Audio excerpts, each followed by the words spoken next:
তরুণ শ্রোতাদের কাছে তানভীর ইভান এখন একটি পরিচিত নাম। সহজ কিন্তু গভীর কথার সঙ্গে হৃদয় ছোঁয়া সুর ও দরদ ভরা গায়িকী ইভানকে আলাদা করেছে বলে মনে করেন তার অনুরাগীরা। এই জনপ্রিয়তার প্রমাণ মিলেছে বৈশ্বিক সঙ্গীত প্ল্যাটফর্ম স্পটিফাইও। চলতি বছরে বাংলাদেশি শিল্পীদের মধ্যে সবচেয়ে বেশি শোনা হয়েছে ইভানের গান। বিশ্বের 180 দেশের প্রায় 96 লাখ শ্রোতা শুনেছেন তার গান। মোট স্ট্রিম প্রায় 6 কোটি। ধারাবাহিক সাফল্যের কারণে এবার স্পটিফাই তাকে টপ আর্টিস্ট হিসেবে স্বীকৃতি দিয়েছে।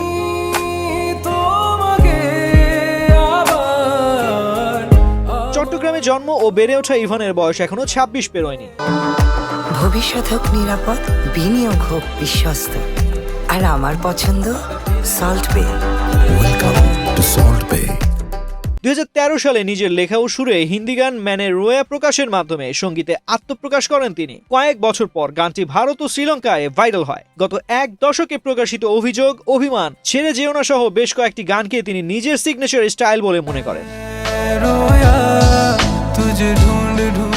কোনো প্রযোজনা প্রতিষ্ঠানের উপর নির্ভর না করে স্বাধীনভাবে গান করছেন ইভান। পরিবার ছাড়া কাউকে পাশে না পেয়েও নিজের পথে এগিয়ে চলেছেন তিনি। নতুন প্রজন্মের শিল্পীদের উদ্দেশ্যে তার পরামর্শ, নিজের মনের কথা শুনে সাহসের সঙ্গে গান প্রকাশ করা।